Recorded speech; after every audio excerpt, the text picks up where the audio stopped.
ஒரு வயதான தம்பதியினர் இருந்தாங்க.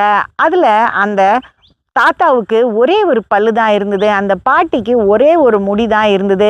இந்த ஒரு பல்லையும் அவர் நல்ல விலைக்கு பத்திரமா பாதுகாத்துட்டு இருந்தாரு. இந்த ஒரு முடிய அவங்க நல்ல எண்ணெய் தடவி பாதுகாத்துட்டு இருந்தாங்க. ஒரு நாள் இந்த பாட்டிக்கு பூ வைக்கணும்னு ஆசை வந்துச்சு. அதனால தாத்தா கிட்ட பூ வேணும்னு கேட்டாங்க. தாத்தாவும் மனைவி பூ கேட்குறான்னு நெறைய பூவ வாங்கிட்டு வந்து குடுத்தாங்க.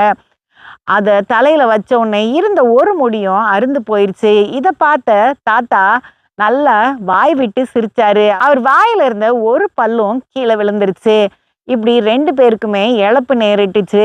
இத கேட்கறதுக்கு கொஞ்சம் வேடிக்கையா இருந்தாலும், சில காரியங்களை இதிலிருந்து நம்ம புரிஞ்சுக்கணும். நமக்கு என்ன தேவையோ, நம்மளால எத அனுபவிக்க முடியுமோ, அதுக்கு மட்டும் நம்ம ஆசைப்படணும். மற்றவங்க கஷ்டத்துல இருக்கும்போது, அத நம்ம பார்த்து சிரிக்கக்கூடாது. ஏளனமா நினைக்கக்கூடாது. நஷ்டம் நமக்கும் ஏற்படும்.